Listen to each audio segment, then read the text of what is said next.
Olá, tudo bem? Sou o professor Ricardo e hoje nós vamos falar um pouco sobre advérbios, né? Adverbs in English. Aí eu te pergunto, tu sabes o que é um advérbio? Advérbio é uma palavra complicada e por esse motivo eu fiz essa pergunta para vocês aqui. No início da formação da gramática da língua portuguesa, por exemplo, sei que nossa aula de inglês, mas nossa língua mãe é a língua portuguesa. E por esse motivo eu tenho que ressaltar alguns tópicos a respeito do advérbio na nossa língua mãe. No início existia uma palavra que modificava o verbo, modificava o adjetivo e modificava outras palavras que não se classificavam na gramática. Isso há 300, 400 anos atrás, ok? Que nossa gramática de língua portuguesa tem uma formação, não é, uma união de ideias e regras por volta do início da nossa Idade Moderna, que é por volta de 1500, 1600, ok? Então, eu digo para vocês, para mim, como pessoa, eu acho muito difícil o advérbio. É um problema, não é? Isso eu acho que é para todo mundo e um aluno esperto, ele identifica essa dificuldade logo para que ele possa enfatizar o seu estudo sobre o advérbio. Então vamos lá.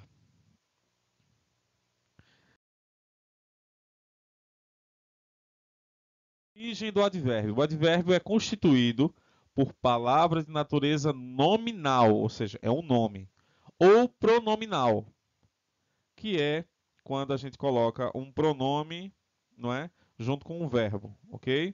E se refere geralmente ao verbo ou ainda dentro de um grupo nominal unitário. A um adjetivo, o advérbio muda o adjetivo. A um advérbio, ele muda o próprio advérbio. Ele é tão complicado e ao mesmo tempo tem um poder tão legal que ele modifica a si mesmo. Modifica o advérbio como intensificador a uma declaração inteira. Enfim, são palavras modificadoras dos verbos. Então, isso daí já complica um pouquinho. Aí você me pergunta, professor, o senhor pode dar um exemplo? Posso sim. Olha só esse exemplo. Em língua portuguesa mesmo. O professor anda. Isso é um verbo. O professor anda devagar. Devagar é o modo como o professor anda. Então, a palavra devagar está modificando o verbo andar. Então, logo, devagar é um advérbio de intensidade. Né? De modo, quer dizer, é um advérbio de modo. É o modo como o professor anda. É devagar. Mas se eu disser o professor Ricardo anda muito devagar, a palavra muito está modificando qual palavra? Está modificando o próprio advérbio, que é o advérbio de modo, devagar. E a palavra muito não denota intensidade, então nesse caso, um advérbio de intensidade muito modifica um advérbio de modo, devagar, que modifica o verbo andar. Viu lá que é bem complexo? Então, se você já tem noções boas a respeito do advérbio em língua portuguesa, por exemplo, parabéns, mas não subestime o advérbio. Estudem-no mais e mais. E o nosso foco é em língua inglesa, porém, nós temos que fazer um apanhado. O aluno tem que saber o que é um advérbio, né? Então aqui está a origem do advérbio. Vamos mais. Definições. Qual é a definição de advérbio? Palavra invariável que modifica essencialmente o verbo, exprimindo uma circunstância. Morfologicamente, ou seja, a classificação do advérbio na gramática, a classe de palavras dele, advérbio, tem uma característica, ele é invariável. O que quer dizer isso? Então, ele não muda. Então, se eu fizer assim, ó, Joãozinho é muito bonito. Então, Joãozinho é homem. Muito bonito. A palavra muito é um advérbio, não é? Que modifica o adjetivo, bonito. E se for uma menina? Mariazinha é muito bonita. Então você vê que o advérbio muito, ele não modificou-se, mesmo nós mudando, a gente mudando o gênero. Então, Joãozinho é muito bonito, Mariazinha é muito bonita. Você não vai dizer que ela é muita bonita, ela é muito bonita. Então, a característica básica do advérbio é que ele não varia, é uma palavra invariável, não é? Então vamos lá, semanticamente. O que é semântica? É o sentido da palavra. Semanticamente expressa uma circunstância de lugar, de tempo, de modo, dúvida, certeza, afirmação, negação, intensidade. É sim, não é um advérbio de negação. Viu lá? Sintaticamente, ou seja, a sua posição numa frase modifica um verbo, um adjetivo ou outro advérbio. Viu lá? Então, semanticamente, morfologicamente, sintaticamente. Morfologicamente, quando eu falo assim, né, eu gosto muito de enfatizar isso. Morfologicamente como é classificado na gramática a classe de palavras advérbio, ela é invariável. O que é morfologia? Morfologia é o que ela é. Sintaxe, ou seja, sua função sintática é a função desta palavra, não é? Em uma sentença. Então essa é a diferença. Morfologicamente é o que a palavra é. O que é um substantivo? Morfologicamente, um substantivo é a palavra que dá nome aos seres animados e inanimados. O que é um advérbio? Palavra invariável que modifica essencialmente o verbo exprimindo uma circunstância. E sintaticamente? Sintaticamente, substantivo, ele geralmente, mas há outras exceções, claro, quando a gente fala de voz passiva, voz ativa, ele pratica a ação expressa numa sentença. E, sintaticamente, o advérbio, ele modifica um verbo, um adjetivo ou outro advérbio. Então, vocês precisam muito retornar às atividades de língua portuguesa para entender bem o que significa um advérbio, para assim aprendê-lo na língua inglesa. E por isso que eu estou fazendo esse pequeno apanhado para auxiliar você, aluno, você, aluna, a lembrar das aulas de língua portuguesa e ter menos dificuldades no aprendizado do advérbio em inglês. Vamos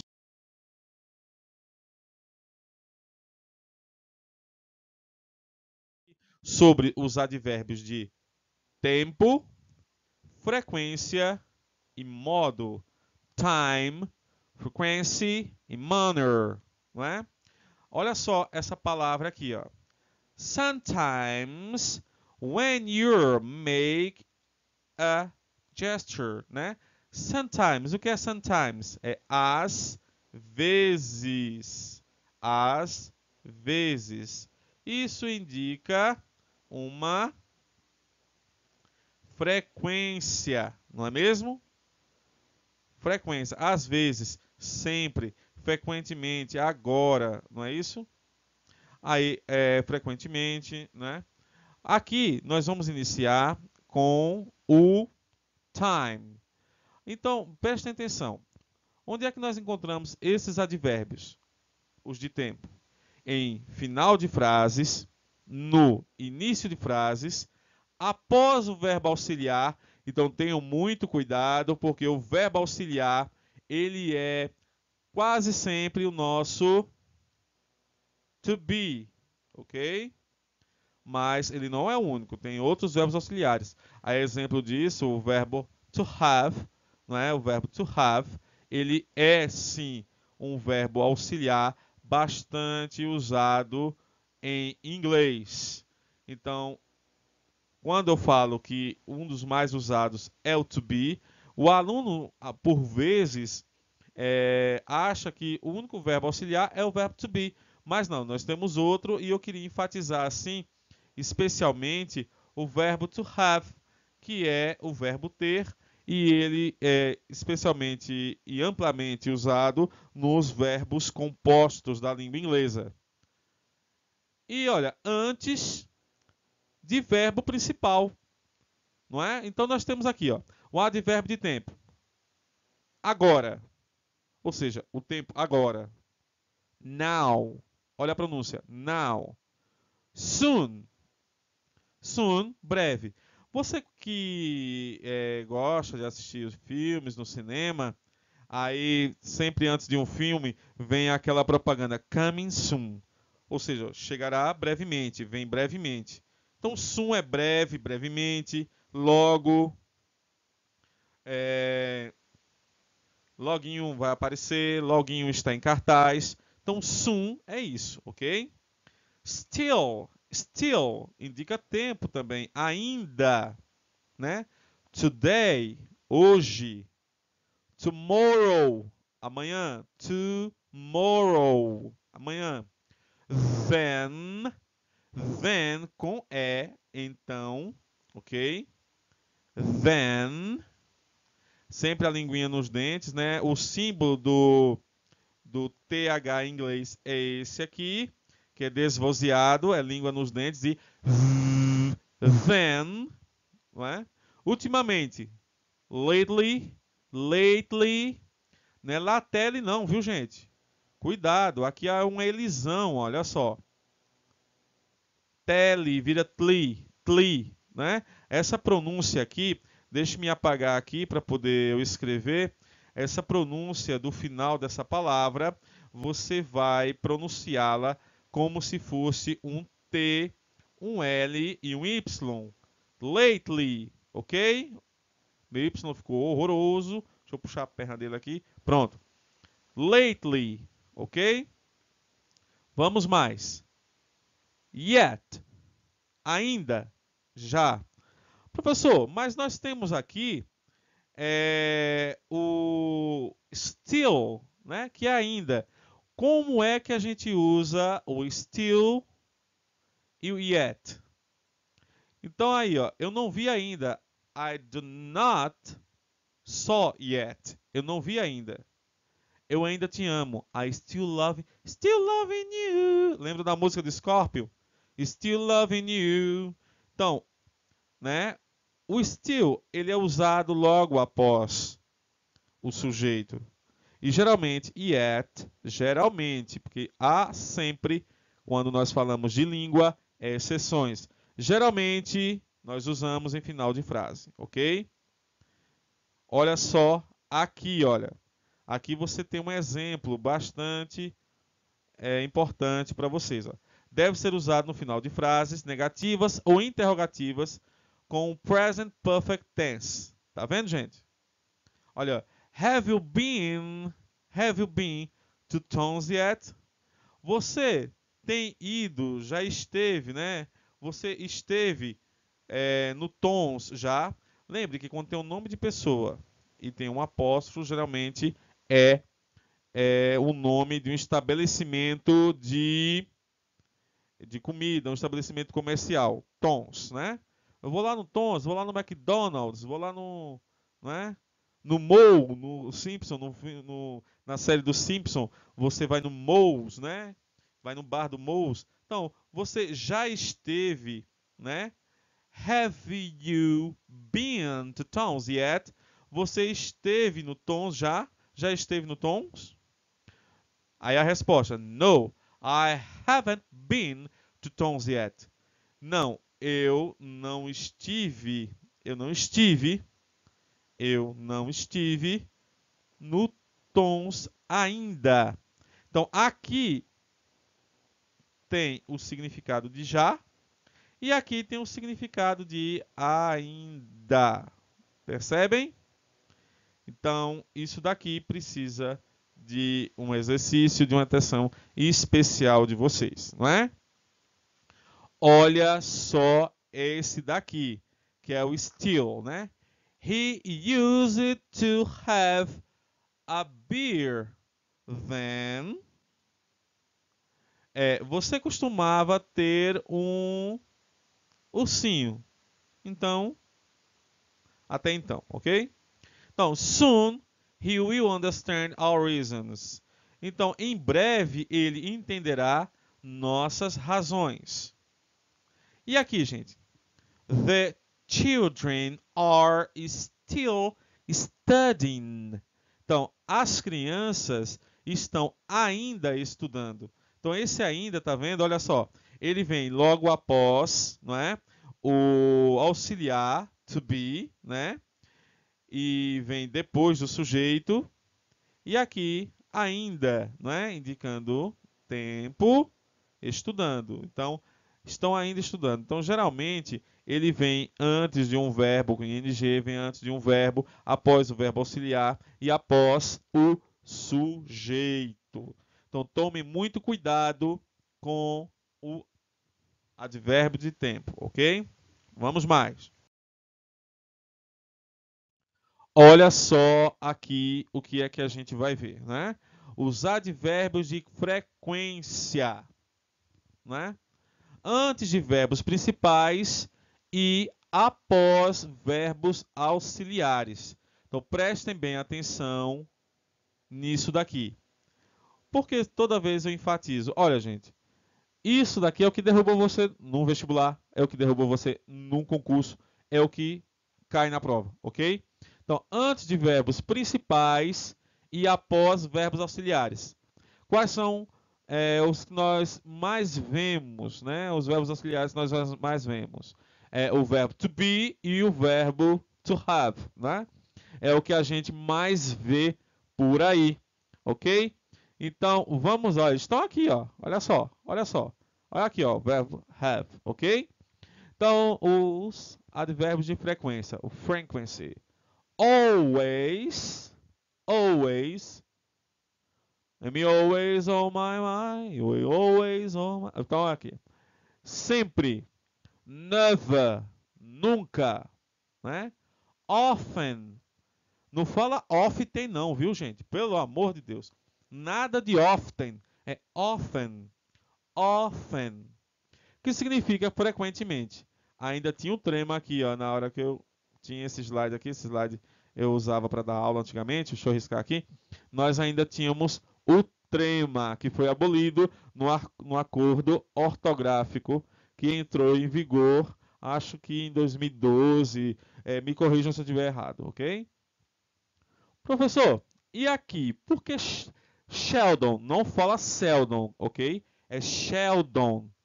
Algumas palavras que começam com S, não é? E tem um E, por exemplo. Algumas palavras, não me perguntem por quê, porque nem as pessoas que falam inglês nativos dos Estados Unidos ou da Inglaterra sabem, né? Sean, esse é o nome de pessoa, né? Nome de pessoa, né? Então, acontece muito da pronúncia de uma palavra que inicia com S e E, não é muito frequente, mas é uma grande parcela de palavras que começa com SE, e a gente tem esse som de X, né? De CH. Sheldon, raramente. E aqui é aquela coisa que eu vou fazer de novo. Não fala rarely, pelo amor de Deus. Aqui vai ser rarely. Ra,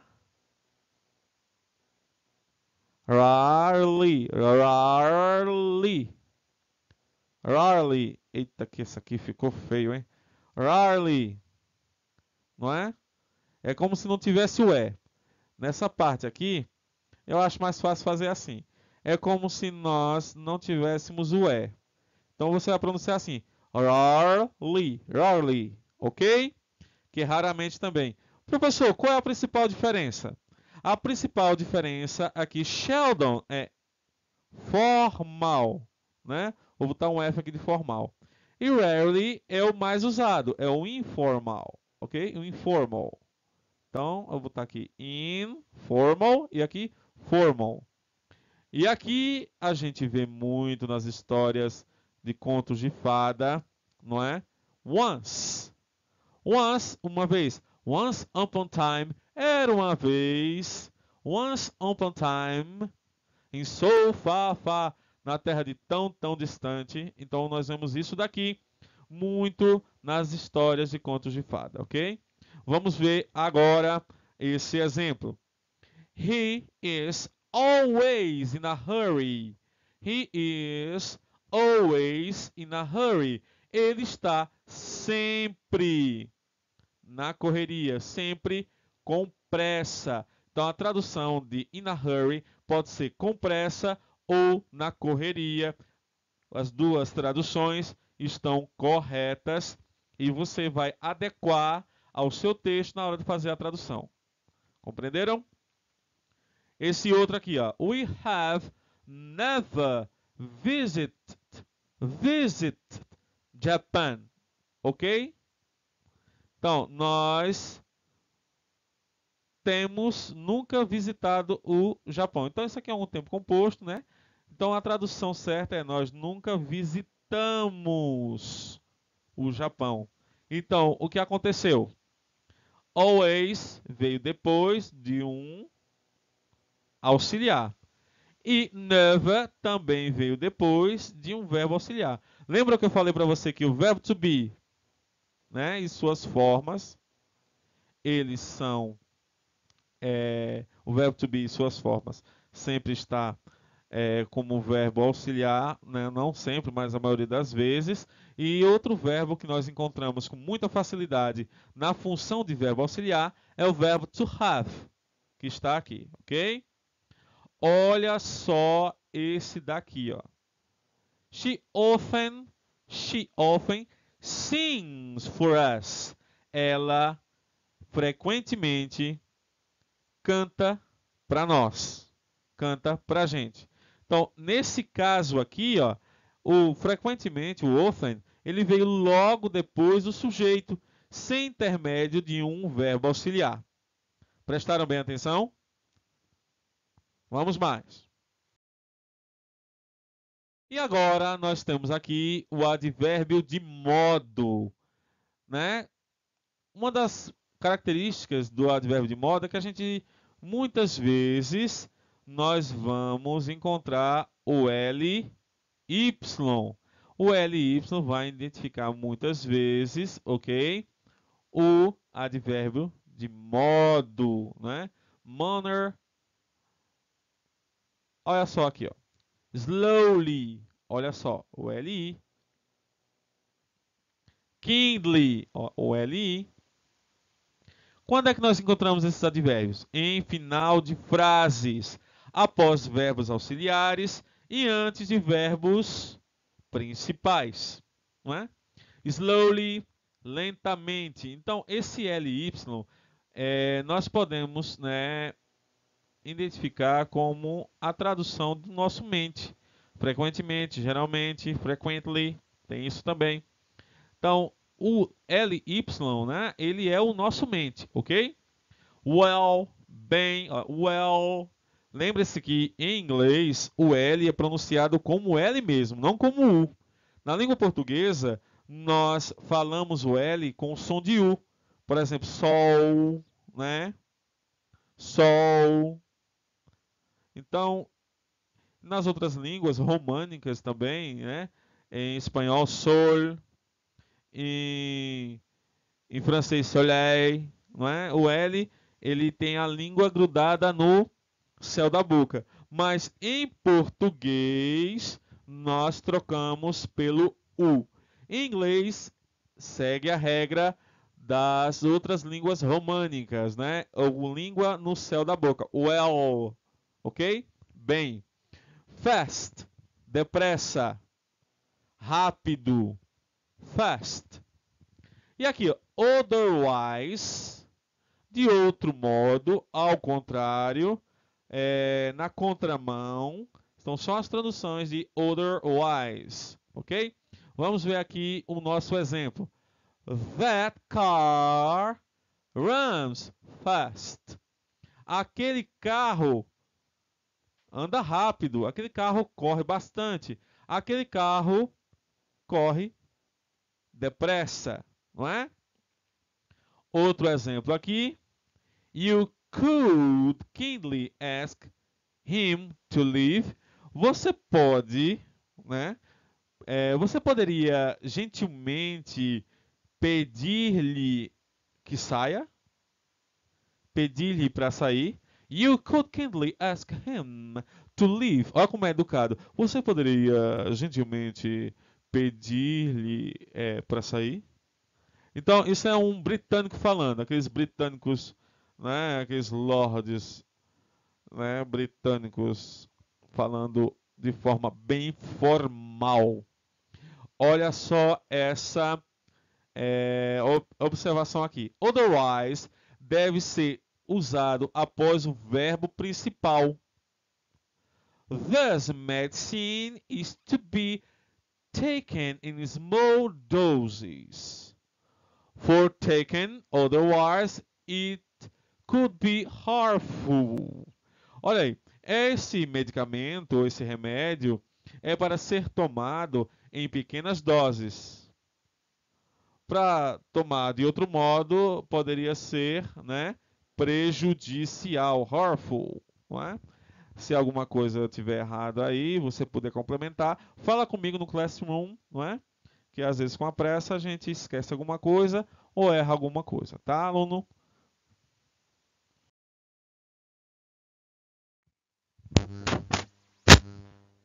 Então aqui, agora nós temos os advérbios de dúvida, lugar e grau de intensidade, não é, gente? Ok? Então vamos lá, dúvida. Quando geralmente a gente vai usá-lo? No início de frases e após verbos auxiliares e antes de verbos principais, não é? Então, quais são esses advérbios que nós ouvimos, que nós podemos destacar? Os principais, né? O maybe, que é o pode ser é a mesma coisa de talvez, não é? O perhaps, olha só a pronúncia. Perhaps love, perhaps. Perhaps loves like a oh, né? Aquela música de Plácido Domingo, não é, gente? Perhaps. Qual é a diferença, professor? Se os dois são talvez. Perhaps é mais formal, é mais educado de se falar. O maybe é o informal, né? Aquela coisa. O inglês, nós temos o que é coloquial, é falado pelo povo, é falado. Mas na hora de escrever, você tem que ser o mais formal possível.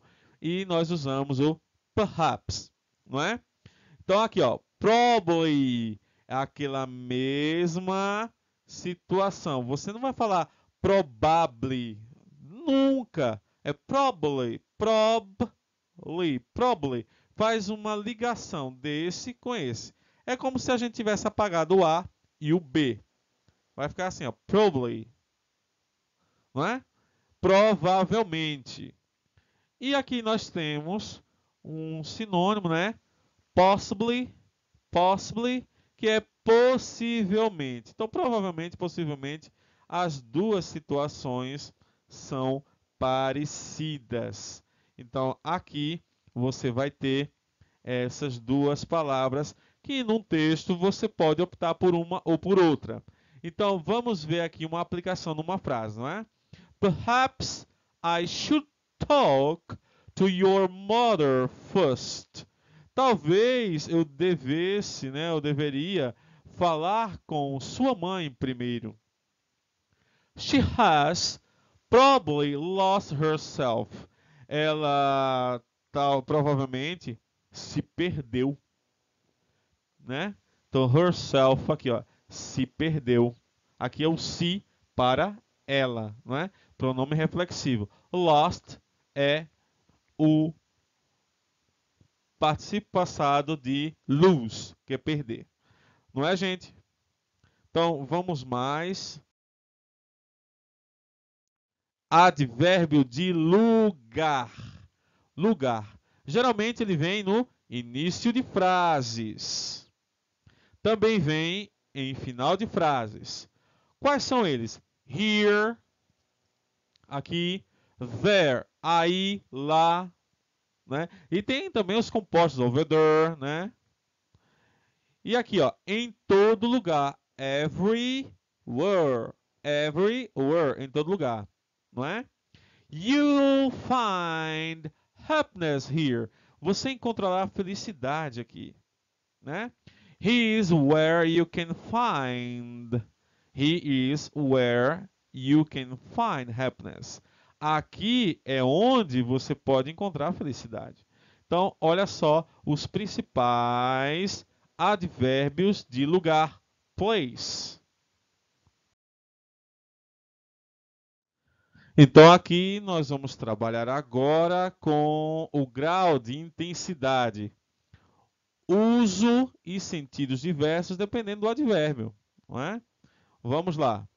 Nós temos aqui, né? Então eu tenho que falar para vocês, tenham muito cuidado na pronúncia dessas palavras, né? O H em inglês tem o nosso som do R, né? Hardly, hardly, dificilmente. Very, muito, very. Enough, suficiente, suficientemente. Então, quando vocês estão assistindo aqueles filmes, que quando alguém diz assim, já chega, ele fala a seguinte frase: It's enough. É, é o suficiente, já chega, ok? Então, é essa palavrinha aqui que em muitos filmes a gente escuta, né? Besides e moreover significa além disso, né? Tem o sentido de a mais e a demais. Então vamos mais. However, por mais que. Nós usamos antes de adjetivos e advérbios, né? Olha só esse exemplo aqui, gente. James won't win, however hard he tries. James, né, não queria vencer, por mais duro que ele tentasse, né? Want, né? Não venceria. O want é isso mesmo, não venceria. Vamos lá, gente.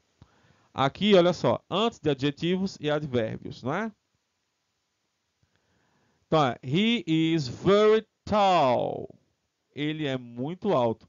Então aí, ó, hardly e very nós usamos antes de adjetivos e advérbios. Olha só o adjetivo. He is very tall. Ele é muito alto. E aqui, ó, he walked very slowly. Ele caminhou muito devagar. Então é aquele exemplo que eu dei no início da nossa aula. O professor anda devagar. O professor anda muito devagar. Então aqui, ó, o professor caminhou devagar. Então esse advérbio está modificando o verbo. E esse advérbio aqui está modificando esse outro advérbio. Ou seja, o advérbio modifica o verbo e o próprio advérbio. Então nessa frase nós temos esse exemplo que nós podemos usar, que modifica tanto o verbo quanto o advérbio. Enough, suficiente, é usado após adjetivos, advérbios e antes de substantivos, né? I've worked hard. Enough for a day. Eu tenho trabalhado. Eu trabalhei duro o suficiente por um dia. She has enough money to travel abroad. Ela tem dinheiro o suficiente para viajar para fora, não é? E aqui tem esse exemplo aqui, que é um besides e moreover, né? I can go now. Eu posso ir agora, não é? Então, por mais que, ademais que meu passaporte está aqui, nós temos essa frase significa que o passaporte está fora de data ou está vencido, não é, gente? E para complementar essa parte aqui, ó, James won't win. Então, James não vencerá. Won't win significa que nós temos aquela will mais not, que vai para o futuro, ok? James won't win, né? Won't win. Por mais duro que ele tente, né? Ele não vencerá, né? por mais que ele tente. Então, want significa will mais not want. Cuidado para não confundir com want, que é querer. Ok, gente? Então, por hoje é só a nossa aula sobre advérbios. Logo mais, quando eu digo logo mais, depois que você assimilar um pouco desse assunto, eu vou postar para vocês alguns exercícios para nós fixarmos o nosso aprendizado. Um abraço a todos, muito obrigado pela atenção, fiquem com Deus.